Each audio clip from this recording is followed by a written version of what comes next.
Hello everyone, मैं निखिल कुमार स्वागत करता हूं आपका skills for everyone YouTube channel पे। तो आज हम लोग पढ़ने वाले हैं डीएसए में लीड कोड। अब ये लीड कोड क्या होता है? तो जैसा कि मैंने फर्स्ट क्लास में बताया था कि जब भी आप डेटा स्ट्रक्चर एंड एल्गोरिदम पढ़ रहे होते हैं तो उसके प्रॉब्लम को आपको सॉल्व करना होता है। मेजरली स्टूडेंट क्या कर रहे होते हैं कि वो डेटा स्ट्रक्चर के बारे में समझते हैं कि अरे कैसे काम कर रहा है, लिंक लिस्ट काम कैसे कर रहा है, स्टैक कैसे काम कर रहा है, क्यू कैसे काम कर रहा है, पर उसका प्रैक्टिस नहीं कर पा रहे होते हैं। और जब वो फाइनली है जो फाइनल ईयर में अपना प्लेसमेंट ढूंढ रहे होते हैं तो इंटरव्यू में डीएसए का जो प्रॉब्लम पूछा जाता है तो उनसे सॉल्व नहीं होता है। इसका मेन मेजर रीजन है कि वो प्रैक्टिस नहीं कर रहे होते हैं। और मैंने आपको बताया था कि जब भी आपको डेटा स्ट्रक्चर का प्रैक्टिस करना है तो आप है जो डिफरेंट प्लेटफॉर्म्स यूज कर सकते हैं। जैसा कि मेरे अनुसार से मैं लीड कोड करता था तो मैं लीड कोड को प्रेफरेंस देता हूं। तो जब भी बात आती है डेटा स्ट्रक्चर के प्रैक्टिस के बारे में तो leet code one of the best platform है। तो आज हम लोग लीड कोड के कुछ प्रॉब्लम को देख रहे होंगे जो हमारा टोटली अभी तक हमने जितना भी कंसेप्ट पढ़ा है, अरे, लूपिंग, इफ एल्स, वो सभी का यूज कर रहे होंगे और आज हम कुछ क्वेश्चंस को डिस्कस कर रहे होंगे। तो अगर आप चैनल में नए आए हो तो सब्सक्राइब कर दो, क्योंकि आने वाले वीडियोस में आपको लीड कोड के और हाई लेवल के क्वेश्चंस दिख रहे होंगे और डिफरेंट डेटा स्ट्रक्चर को क्लियर कर रहे होंगे, लाइक लिंक लिस्ट देख रहे होंगे, स्टैक देख रहे होंगे, क्यू देख रहे होंगे। तो ये सारे डेटा स्ट्रक्चर पर हम काफी डिटेल में एक्सप्लेन कर रहे होंगे। और हमारे मोटिवेशन के लिए प्लीज इस वीडियो को लाइक जरूर कर देना। तो अब बिना देर किए स्टार्ट करता हूं। सबसे पहले समझते हैं कि लीड कोड क्या है। तो लीड कोड एक ऐसा प्लेटफॉर्म है जहां पे आपके पास डेटा स्ट्रक्चर के बहुत अलग अलग डिफरेंट टाइप के क्वेश्चंस आते हैं, प्रॉब्लम आते हैं जो रियल टाइम एप्लीकेशन के साथ इंट्रोड्यूस होते हैं। मैक्सिमम आप जब बड़े कंपनी के लिए अप्लाई कर रहे होते हैं तो वहां पर डीएसए का इंटरव्यू होता है। उसमें आपको कुछ प्रॉब्लम्स दिए होते हैं और उस प्रॉब्लम को आपको सॉल्व करना होता है, ना कि वो स्ट्रक्चर पूछ रहे होते हैं कि क्या होता है डेटा स्ट्रक्चर, लिंक लिस्ट। वो प्रॉब्लम देकर प्रॉब्लम सॉल्व करवाना चाह रहे होते हैं। तो लीड कोड एक प्लेटफॉर्म है जहां पर हमें क्वेश्चंस मिलता है। तो लीड कोड में जब आप लीड कोड के वेबसाइट पर जब आप फर्स्ट टाइम लॉग इन कीजिएगा तो जो सबसे पहला प्रॉब्लम मिल रहा होगा वो होता है two sum. One of the easy question of the LeetCode. Two sum यहाँ पर अरे के कंसेप्ट से आया, क्योंकि हमने अभी तक सिर्फ अरे पढ़ा है तो अरे के कुछ क्वेश्चंस को आज हम डिस्कस कर रहे हैं। तो सबसे पहला क्वेश्चन था टू सम का। पहले समझते कि जब भी कोई भी प्रॉब्लम दिया होता है तो हमें सबसे पहले समझना होता है कि प्रॉब्लम स्टेटमेंट क्या है। क्योंकि आप खुद सोचो ना कि अगर आप किसी का सॉल्यूशन कर रहे हो और बिना प्रॉब्लम को समझे तो आप सॉल्यूशन सही तरह से नहीं कर पाओगे। तो जब आप एक बार प्रॉब्लम को समझ लेते हो ना तो आधा काम आपका सॉल्यूशन का वही हो जाता है। तो अगर इस प्रॉब्लम को हम समझें तो इसमें लिखा हुआ है कि गिवन एन एरे नम, एक नम नाम का एरे है और एक इंटीजर टारगेट है।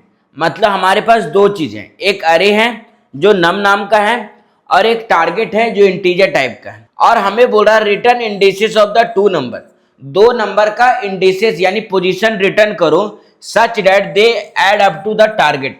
मतलब वो दोनों नंबर का इंडिसेस रिटर्न करो जिन दोनों को जोड़कर हमारा टारगेट के बराबर आ रहा है। मतलब हुआ ये कि एक अरे है जो नम नाम का है, मान लो इसमें अरे है 1 2 3 और 4, और एक टारगेट नाम का इंटीजर वैल्यू है जो वैल्यू है 3, वैल्यू है टारगेट का 3।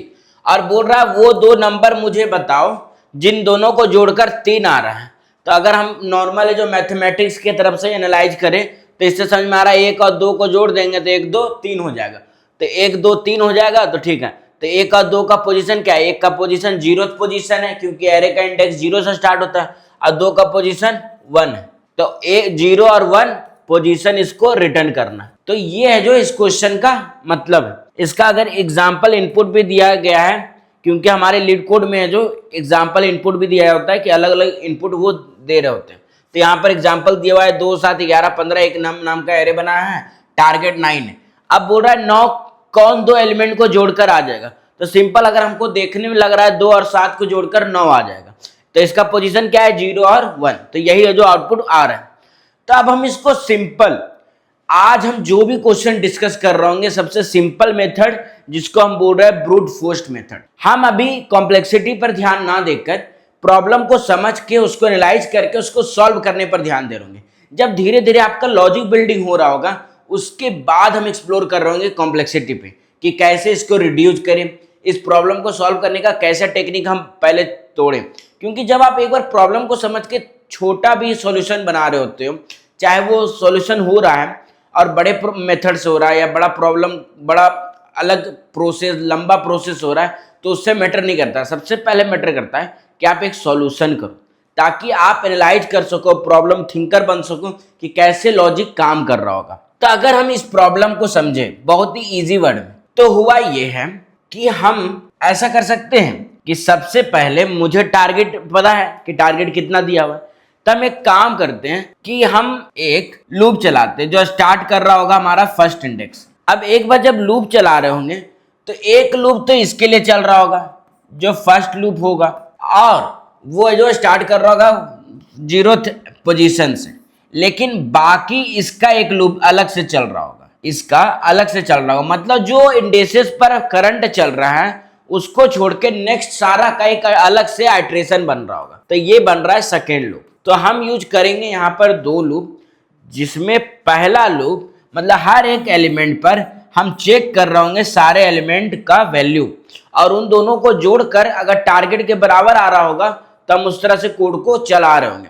और अगर मान लो नम आई जो 0th पोजीशन पर है और नम जे जो जे वाला लूप चला रहा है, इन दोनों को जोड़कर अगर टारगेट आ गया तो रिटर्न आई और जे कर देंगे, जहां आई इंडिकेट कर रहा होगा फर्स्ट पोजीशन और जे इंडिकेट कर रहा होगा दूसरे एलिमेंट का पोजीशन। अदरवाइज कंटिन्यू चेकिंग, अगर जो मैच नहीं हो रहा है तो बार बार चेक करते रहेंगे। और इसकी कॉम्प्लेक्सिटी की बात करें तो यहाँ पर 2 लूप यूज हो रहा है, तो n बार एक पहला लूप चलेगा, दूसरा बार भी n लूप चल रहा होगा, तो n इंटू एन मतलब n², तो इसकी कॉम्प्लेक्सिटी हो रही होगी ऑर्डर ऑफ n²। अब इसके प्रॉब्लम का सॉल्यूशन तो नीचे लिखा हुआ है, पर इसको हम समझते स्टेप बाय स्टेप प्रोसेस से कि ये काम कैसे कर सकता था। तो सबसे पहले मैं इसका कोड पर आता हूँ, और कोड पे जो कोड का सॉल्यूशन बना हुआ है उस फ्लो चार्ट को समझते हैं कोड के थ्रू। तो अगर हम कोड पर ध्यान दें तो सॉल्यूशन कुछ इस तरह दिया हुआ है। तो अगर सॉल्यूशन की बात करें तो अब आप बोलोगे भैया ये सॉल्यूशन तो बहुत ही अलग लग रहा है, यहाँ पे ना हैच इंक्लूड आयो स्ट्रीम है, ना कुछ है ना कुछ है। तो जब भी आप कोई भी लीड कोड का प्रॉब्लम को सॉल्व कर रहे होते हो तो वहां पर आपको इसी तरह का सॉल्यूशन नाम का एक क्लास बना के दिया रहता है, और वहां पर ये फंक्शन बनाकर दिया हुआ रहता है जो आपका क्वेश्चन के अकॉर्डिंग दिया रहता है। उसके अंदर आपको कोड करना होता है और उसी के अंदर आपको लॉजिक देना होता है। तो ठीक है, यहां तक चीजें समझ में आ गया कि हमको एक फंक्शन बनाना है और फंक्शन को खत्म करना, वही बस। लेकिन अब बात करते हैं फंक्शन के अंदर। पहले जब भी आपको कुछ भी दिया होता है कोड में, लीड कोड के प्रॉब्लम सॉल्यूशन को जब सॉल्व कर रहे होते हैं और आपके पास कुछ भी दिया होता है, तो उसको सबसे पहले समझ लो कि क्या दिया हुआ है। तो मान लो कि पहले तो क्लास सॉल्यूशन दिया हुआ है, तो इससे क्या समझ में आया कि सॉल्यूशन नाम का एक क्लास है, पब्लिक दिया हुआ, अच्छा पब्लिक स्पेसिफायर है, कोई इशू। अब आता है फंक्शन पे, यहां से टॉपिक समझना चाहिए। वेक्टर इन टू सम, अब बोलेगा ये क्या, तो मैंने आपको वेक्टर वाले टॉपिक में काफी डिटेल में बताया था कि वेक्टर काम कैसे कर रहा होता है। तो यहां पर हुआ ये टू सम नाम का एक फंक्शन है जो इंटीजर वैल्यू रख रहा है, लेकिन वो एक वेक्टर है। अब वेक्टर क्या होता है, तो वेक्टर भी एक अरे है, लेकिन अरे एक अरे है तो है, पर वो डायनेमिक साइज का है। मतलब अगर नॉर्मली अरे की बात करें तो अरे एक फिक्स साइज में होता है, पर उसको अगर हम वेक्टर बना के यूज कर रहे होते हैं तो वो अरे की तरह बिहेव कर रहा होता है, पर वो डायनेमिक साइज लेता है। तो यहां तक ये समझ में आया। उसके बाद बोला गया कि वेक्टर इंट और एड्रेस नम। अब यहां पर एक चीज समझ में आ गया, यहां नम नाम का क्या है, अरे है और वो इंटीजर वैल्यू स्टोर कर रहा होगा, और वो एक वेक्टर है, और ये जो एड्रेस है वो ये बता रहा है कि आपका ओरिजिनल अरे का यहाँ रेफरेंस पास हुआ है, एड्रेस पास हुआ है। मतलब अब अरे में कोई भी मॉडिफिकेशन हो रहा होगा तो वो सारे जितने भी अरे का ओरिजिनल वैल्यू होगा वो भी मॉडिफाई करेगा। और इंट टारगेट मतलब टारगेट नाम का एक इंटीजर वैल्यू दिया हुआ है। तो अगर हम नॉर्मली इनपुट में अगर याद होगा प्रॉब्लम स्टेटमेंट, तो बोला गया था हमें एक नम नाम का अरे दिया हुआ है जो फंक्शन में कॉल है, और टारगेट नाम का एक इंटीजर दिया हुआ है। तो हाँ ये दिया हुआ है। अब सारा खेल इस पूरे कोड का था। तो ये लाइन जो पूरा कोड लिखा हुआ था वो तो फंक्शन था, वो तो पहले से होगा, वो तो मतलब अभी तक समझ पाए। लेकिन सारा खेल इस पूरे ब्लॉक का है। इस पूरे ब्लॉक को जो एक बार समझ गया वो है जो इस कोड को और इस पूरे प्रॉब्लम को सॉल्व कर गया। तो इस कोड को समझने के लिए हम नॉर्मली कुछ किए ही नहीं। मुझे एक चीज समझ में आया, अरे है, अरे में मुझे ऑपरेशन लगाना है। ऑपरेशन लगाने के लिए अरे में क्या यूज करते हैं? लूप यूज करते हैं। हमने लूप यूज किया, बस पहला चीज तो एक चीज क्लियर हो गया कि हम लूप यूज कर रहे होंगे। अच्छा, लूप यूज कर रहे थे तो लूप में यहां पर दो लूप का क्यों जरूरत पड़ा? तो दो लूप इसलिए जरूरत पड़ा, मैं बार बार समझा रहा हूं कि एक लूप है जो पहला एलिमेंट का कंपेयर कर रहा होगा और बाकी के साथ उसको जोड़ता रह रहा होगा। मतलब हर बार मेरे एलिमेंट के साथ, मतलब हुआ ये, हमारे पास इनपुट दिया हुआ था 2, 7, 11 और 13। अगर मान लो हम 2 से स्टार्ट की तो इसको किसी ना किसी के साथ तो जोड़ रहे होंगे ना। अगर जोड़ेंगे तभी तो पता चलेगा कि क्या ये टारगेट के बराबर है कि नहीं। तो एक का करके मुझे जोड़ना होगा नेक्स्ट सारे एलिमेंट के साथ, और जिसके साथ जोड़ के एलिमेंट मैच कर गया तब हम फाइनली बोल रहे होंगे कि हाँ हमारा टारगेट बराबर हो गया। तो अगर एक एक करके हम जोड़ेंगे तो एक एक करके जोड़ने के लिए हम जब अगला वैल्यू इनपुट कर रहे होंगे, तो अगर हम मान लो सिर्फ एक लूप चलाएं, तो एक लूप चलाएं तो हम एक एलिमेंट को एक्सेस कर पा रहे होंगे एक टाइम पर। लेकिन जब हम दो लूप चला रहे होंगे तो हम दो एलिमेंट को यूज कर पा रहे होंगे एक ही टाइम पर, और उन दोनों के एक ही टाइम पर यूज करके जोड़कर और हम चेक कर रहे होंगे। तो इसीलिए हम दो लूप चलाएं। पहला बात क्लियर यहां। अब हमें जो दो लूप चलाएं, तो यहां से अगर हम देखें तो यहां से हुआ ये कि एक पहले तो यहां पे जो भी नया नया चीज दिख रहा है वो उस पर ध्यान देते हैं। तो यहां पर हुआ ये कि हम फोर लूप स्टार्ट किए int i is equal to 0 से। i इज इक्वल टू 0 वापस हम अरे यहां बना देते हैं। नम नाम का अरे था, हमारे पास इनपुट था 2, 7, 11 और 13, और टारगेट हमारा है 9 लाने का।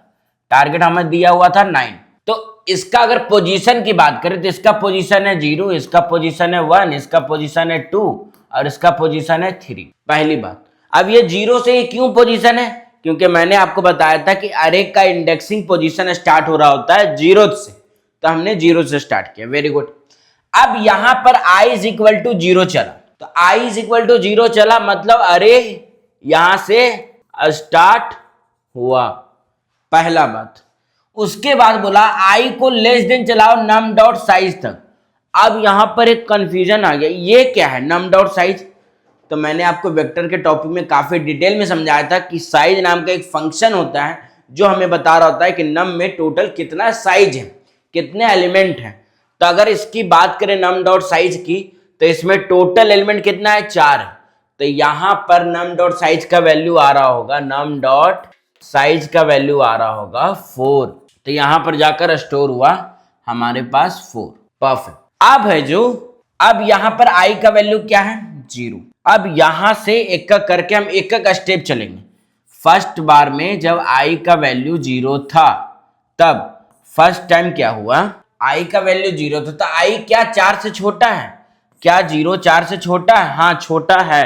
छोटा है तो अंदर का लूप चलाओ, और लूप चलाना ऐसे है कि j बराबर i का +1 हो। अब आप i का +1 का लॉजिक क्यों लगाया गया यहां पर ये सब। अब एक बात समझो, 2 से स्टार्ट किए और मुझे 2 पोजीशन निकालना है, 2 पोजीशन निकालना है 2 नंबर का, तो क्या वो खुद से जोड़ेगा? नहीं जोड़ेगा। तो अगर वो खुद से ही जोड़ रहा होगा तो फिर 2 पोजीशन कैसे निकलेगा? एक ही पोजीशन निकलेगा। तो मेक श्योर कि वो बाकी के एलिमेंट के साथ जोड़े। तो जब हम स्टार्ट 0 से किए तो बाकी के एलिमेंट को एक्सेस करने के लिए हम उसके ith के पोजीशन को एक इंक्रीज करके जो लूप चला रहे होंगे, तो इसीलिए यूज किए i+1 का। मतलब j स्टार्ट हो रहा था 1 से, j स्टार्ट हुआ 1 से, और j को भी हम नम डॉट साइज से लेस देन कर दिए। मतलब 4 था एलिमेंट है तो 4 तक चला। अब है जो यहां पर चेक किए नम i का वैल्यू क्या है? 0। तो नम i का वैल्यू 0। नम 0 का वैल्यू क्या होगा? नम 0 का वैल्यू अगर हम देखें तो 2 होगा। ठीक है, यहां तक ठीक है, यहां तक समझ में। उसके बाद प्लस नम j। अब j का वैल्यू क्या है? 1 है, तो नम और j का वैल्यू 1। तो नम 1 पर क्या वैल्यू है? नम 1 पर वैल्यू देखे तो 7 है। ठीक है, यहां तक ठीक है। उसके बाद इज इक्वल टू टारगेट, तो इन दोनों को जोड़ा, 2 जोड़ 7 और इज इक्वल टू टारगेट का वैल्यू दिया था 9। 2 7 9, 9 इज इक्वल टू 9। क्या ये दोनों बराबर हैं? अगर है बराबर, इफ अगर बराबर है तो रिटर्न कर दो i और j। तो आई और जे, आई का वैल्यू यहाँ पर क्या था 0 और यहाँ पर वैल्यू क्या था जे का 1, तो रिटर्न हो गया ये और फाइनल आपका आउटपुट आ रहा होगा ये, क्योंकि ये मैच कर गया और फाइनली हमें आउटपुट दे रहा होगा 0 1 और इसका सॉल्यूशन डन। लेकिन मान लो कि यहां पर ये वैल्यू 7 नहीं होता, नहीं होने के कारण ये एक करके 7 वाला कंडीशन पे मैच नहीं करता तो हट जाता, फिर जो लूप आगे बढ़ता, जे का आगे लूप चल रहा होता, आगे चेक कर करके एक करके सारा चेक करता, जब चेक नहीं हो पाया, आउटपुट नहीं काम किया, तो फाइनली फिर आई आइट्रेशन आगे बढ़ रहा होगा, आगे बढ़ने के बाद फिर आई चेक कर रहा होगा इसके साथ, और जब ये भी नहीं काम किया तो फाइनली जब कोई भी मैच नहीं किया तो हम रिटर्न कर रहे होंगे इम्पटी एलिमेंट, मतलब वहां पर कोई स्पेस नहीं है। तो ये बता रहा होता है कि इस प्रॉब्लम में कि अगर सम हो गया तो वो पोजीशन रिटर्न कर दो और अगर जोड़ नहीं हो पा रहा है तो रिटर्न कर दो इम्पटी, और इस तरह से पूरा कोड चल रहा होता है और आपको फाइनली आउटपुट हमें मिल रहा होता है। तो इस तरह से कुछ काम कर रहा होता है हमारा कोड।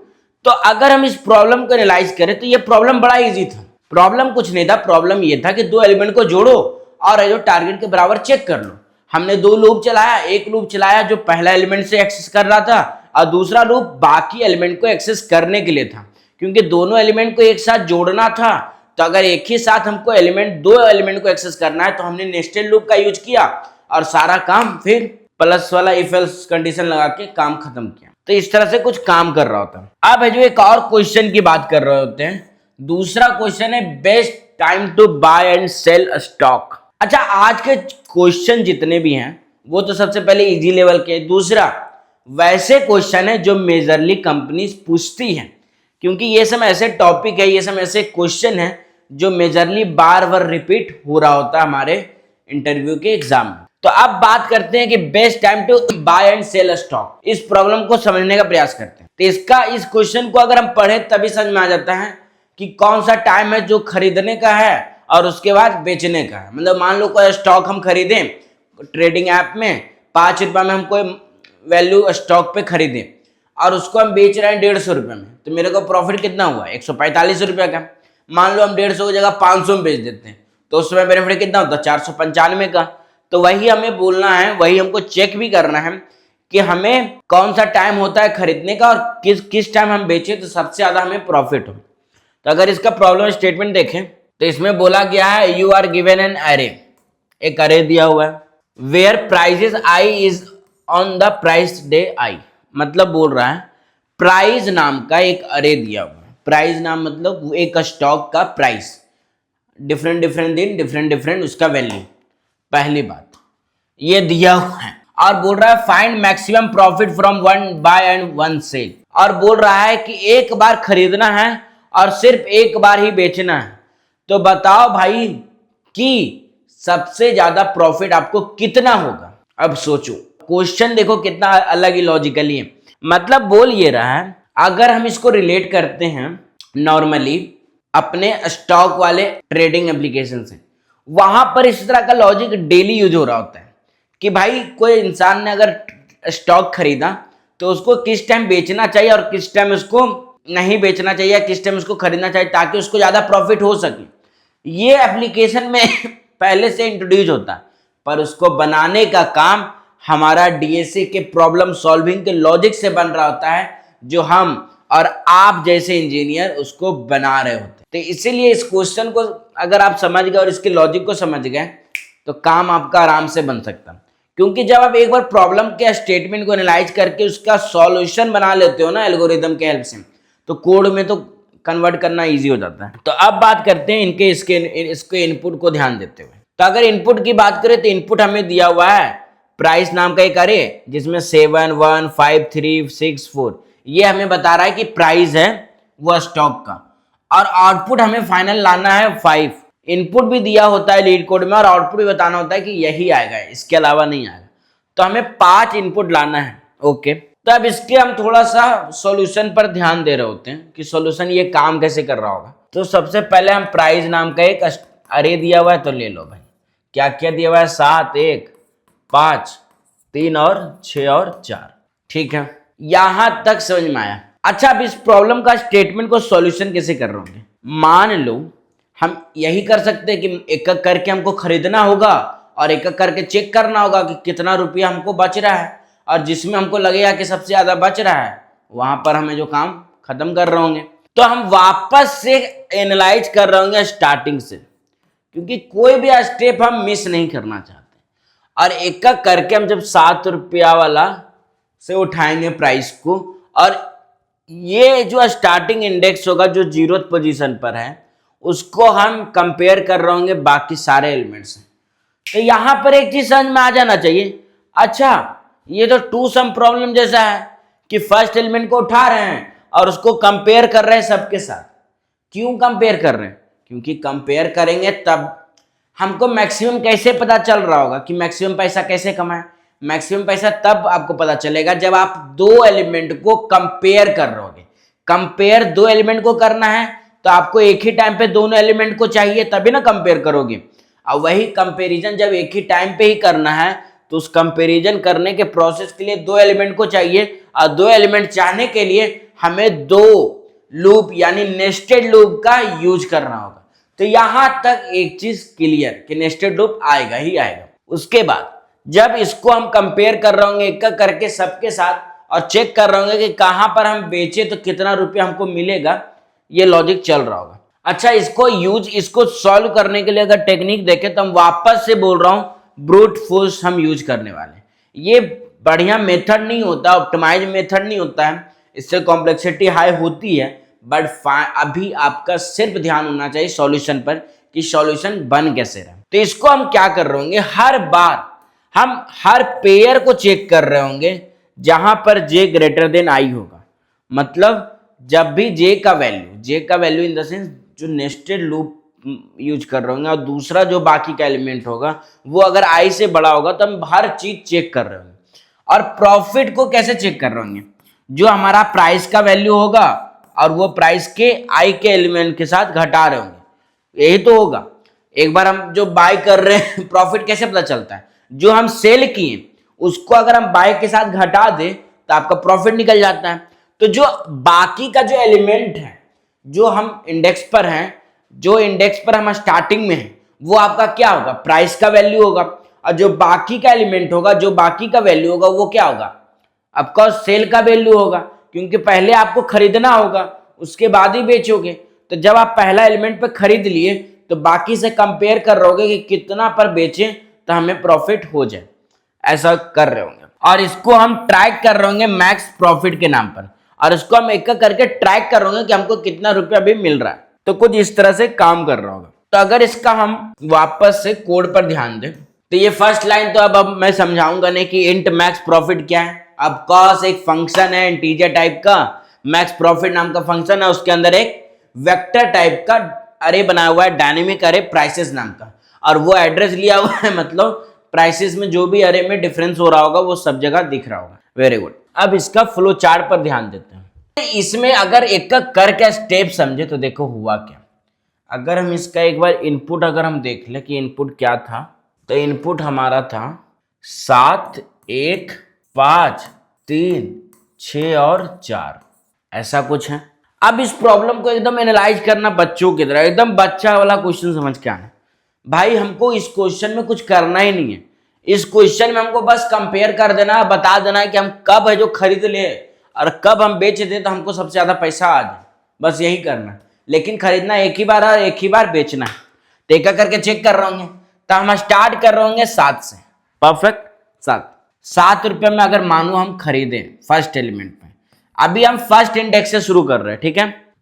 तो जब हम i is equal to 0 start किए तब 7 हमारा क्या था, 7 हमारा सेलिंग प्राइस है या बाय प्राइस, क्योंकि जब भी आप कुछ बेचना चाहोगे तो आपका ये 7 रुपया पहले आपको खरीदना होगा। तो ये आपका बाइंग प्राइस है, मतलब आप कितना में खरीदे। तो मान लो 7 रुपये में खरीदे, और अब जो एक एक करके चेक करो तो सबसे पहले 1 रुपया आया, मतलब 1 रुपया में आप बेच रहे होगे। तो 1 को जब आप 7 से घटाओगे, क्योंकि अगर आपको प्रॉफिट निकालना है तो max your selling price minus buy price, क्योंकि अगर आपको प्रॉफिट चेक करना होगा तो सबसे पहले आपको पता करना होगा कि कितना में बेचे और उसको घटा रहे होगे कितना में खरीदे, और उससे पूरा जो कंपेयर हो रहा होगा उससे समझ में आ रहा होगा कि आपको इतना का फायदा हुआ। तो सेल प्राइस हमारा कितना होगा, 1 होगा, और 7 से घटा रहे होंगे तो आपके पास -6 रुपया का नुकसान हो रहा होगा।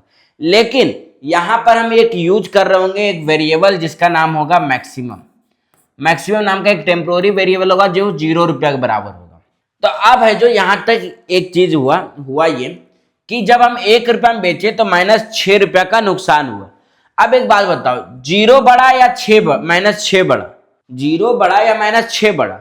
तो 0 बड़ा, तो हम इस स्टेप को इग्नोर करेंगे, मतलब ये है जो इसमें तो हम नहीं बेच रहे होंगे, ये नुकसान हो रहा होगा। अब हम वापस से 5 रुपये में बेच रहे होंगे, तो 5 रुपये में जब बेचे तो -2 रुपये का नुकसान। तो 0 रुपया बड़ा या -2 रुपये बड़ा? अब कॉस्ट फिर 0 बड़ा, तो वापस से इस स्टेप को हटा रहे होंगे कि ये भी अच्छा नहीं। फिर हम 3 रुपये में बेच रहे होंगे, तो 3 रुपये में जब बेचे तो -4 रुपये का नुकसान हुआ। तो पता चला अरे यार 0 ही ठीक था, तो 0 रहे दिए, अभी भी मैक्सिमम का वैल्यू 0 है, तो ये भी हट गया। अब आया 6 रुपये, 6 रुपये में जब बेचे तो -1 रुपया का नुकसान हुआ। तो 0 बड़ा या -1 रुपया बड़ा? तो नहीं, 0 बड़ा, तो 0 रहने दिए, ये भी हटा दी। उसके बाद आया 4 रुपया, 4 रुपये में जब हम बेचे तो -3 रुपया का नुकसान। तो 0 बड़ा या -3 रुपये बड़ा? तो 0 बड़ा। तो ये एक आइट्रेशन जब चला आई का वैल्यू 0 पर, तो जे का बाकी सारे आइट्रेशन पर अगर हम ऑब्जर्व करें तो हमें माइनस में ही वैल्यू मिला, मतलब माइनस में प्रॉफिट हुआ। तो ये चीजें सही है? नहीं, अभी तक तो मैक्सिमम 0 रुपया मिला, तो ये हम आई का वैल्यू अब यहां पर खत्म कर रहे होंगे। और जब ये स्टेप खत्म हुआ तब आई का वैल्यू हो रहा होगा 1, और आई का जब वैल्यू 1 हो रहा होगा तो 1 पर अगर हम ध्यान दें, यहां पर लिख रहा हूं, तो 1 का वैल्यू अब क्या हो गया, 1 रुपया। 1 रुपया में अब खरीदे, अब यहां पर ये अब बाइंग प्राइस 7 की जगह पर 1 रुपया हो गया, 1 रुपया पे हो गया, तो 1 रुपया पे आप खरीद लिया। जब 1 रुपया आप खरीदे तो अगला प्राइस जो हो रहा होगा बेचने का वो हो रहा होगा 1 - 5। 5 रुपया में सेल कर रहा हूँ और 1 रुपया में खरीदे थे, तो 5 - 1 4।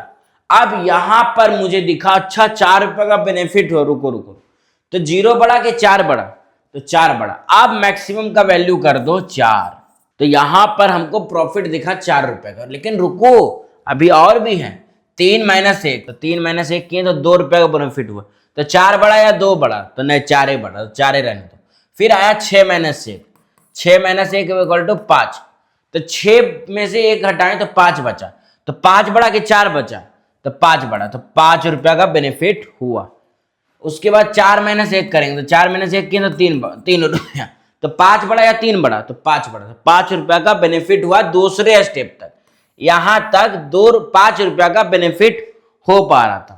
तो यही पूरा प्रोसेस चल रहा होगा एक एक करके, और फाइनली हम देख रहे होंगे कि आउटपुट क्या है। तो अगर हम फाइनली एनालाइज पूरा एक एक करके स्टेप कर रहे होंगे तो हमें 5 रुपया रिटर्न होगा, और फाइनली वही चीज हम आउटपुट कर दे रहे होंगे। तो इसी को हम कोड में कन्वर्ट करते हैं कि एक मैक्स प्रॉफिट नाम का हम 0 नाम का इनिशियलाइज कर दिए। इनिशियलाइज करने के बाद हम आई को 0 से स्टार्ट किए और आई को प्राइस डॉट साइज यानी जो वेक्टर का पूरा साइज था वहां तक एक एक करके चला रहे हैं, और जे का वैल्यू मेक श्योर आई से एक प्लस में हो, तो वो प्लस में गया। अब इतना करने के बाद प्राइस जे को भी प्रोसेस डॉट साइज तक चला रहे होंगे, प्राइस डॉट साइज तक, और उसके बाद हम चेक कर रहे होंगे हर बार एक का करके कि प्रॉफिट कब हो रहा है। जो प्राइस हम जे पर लिए, जे पर का जो प्राइस है वो आपका सेलिंग प्राइस है, मतलब ये लूप हो रहा होगा सेलिंग प्राइस के लिए, और ये जो लूप हो रहा होगा वो खरीदने वाला प्राइस होगा। तो यहां पर जो जे एलिमेंट है वो सेल प्राइस है माइनस, और ये हमारा बाय प्राइस है। और अगर हम प्रॉफिट की बात करें तो प्रॉफिट का फॉर्मूला होता है कि सेल माइनस बाय, और that is equal to profit. तो इसको हम प्रॉफिट में एनालाइज कर रहे हैं। अब जब प्रॉफिट मैक्सिमम प्रॉफिट से बड़ा हो रहा होगा, जब हम चेक कर रहे थे ना एक करके कि -6 बड़ा कि 0 बड़ा, वही जो चेक कर रहे हैं कि जब प्रॉफिट का वैल्यू मैक्सिमम प्रॉफिट से बड़ा होगा तब मैक्सिमम प्रॉफिट में वो प्रॉफिट इनिशियलाइज कर दो, और इनिशियलाइज करने के बाद बस यही लॉजिक पूरा एक का करके आइट्रेशन चला रहा होगा, और फाइनली जो हमारा प्रॉफिट मैक्सिमम हो रहा होगा वो यहाँ पर फंक्शन के लास्ट में रिटर्न हो रहा होगा। और वो प्रिंट हो जाएगा।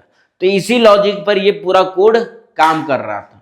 तो जब भी प्रॉब्लम आपको दिखता है ना, जब भी कोई भी प्रॉब्लम आपको दिख रहा होता है, प्रॉब्लम को समझो, अंडरस्टैंड करो कि अच्छा इस तरह से प्रॉब्लम एनालाइज हो रहा था, इसको एक करके कंपेयर कर रहे थे, दो एलिमेंट को कंपेयर करना मतलब नेस्टेड लूप चल रहा होगा।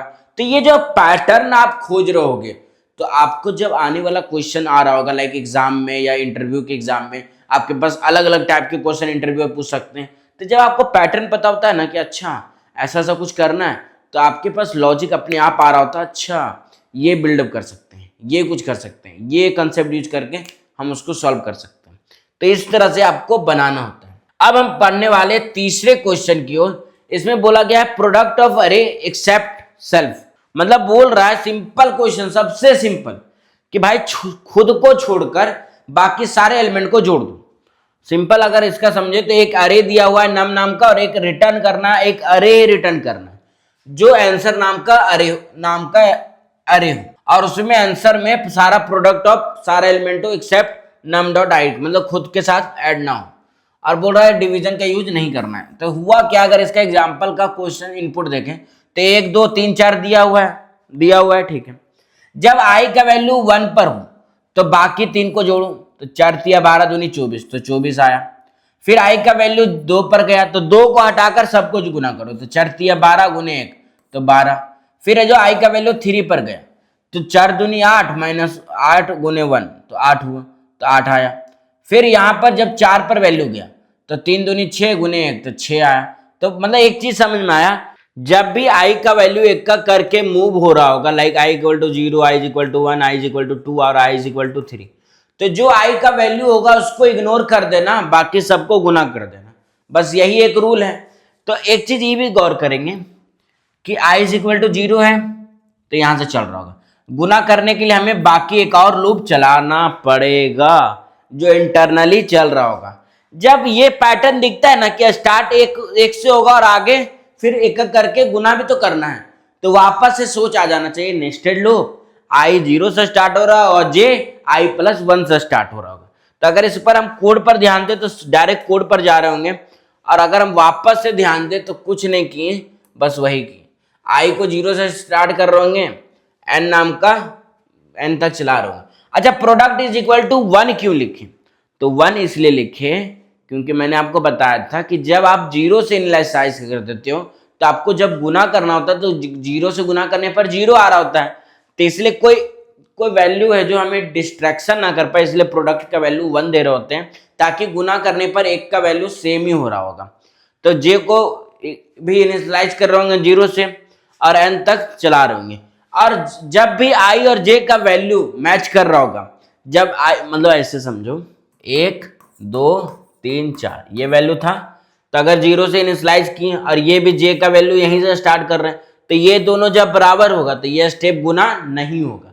जब मान लो आई का वैल्यू 2 है, आई का वैल्यू यहाँ पर आया और जे का भी वैल्यू यहीं पर आ गया, तो ये स्टेप तो इग्नोर करना है, बाकी को गुना करना है। तो वही जो स्किप करने का प्रोसेस हो रहा होता है वो ये कंडीशन दे रहा है, if I is equal to J अगर बराबर है तो कंटिन्यू करो यानी स्किप करो और बाकी सबको गुना कर दो, और गुना करके फाइनली उस गुना वाला प्रोडक्ट को हम आंसर डॉट आई अरे में इंक्लूड कर रहे होंगे, फाइनली रिटर्न कर रहे होंगे अरे, और इस तरह से आपका आउटपुट आ रहा होगा और आपको फाइनली आंसर मिल गया होगा। तो आज जितने भी हमने क्वेश्चंस पढ़े वो सारे क्वेश्चंस अरे पे थे। ये सारे क्वेश्चंस को अगर हम समझे इजी वे में तो ये सारा क्वेश्चन अरे पर तो था, पर हमें सोचना पड़ रहा था कि कैसे कंपेयर करें, कैसे एनालाइज करें डेटा को और कैसे उसके साथ परफॉर्मेंस और ऑपरेशन कर पाए। तो आज की क्लास में यहीं तक।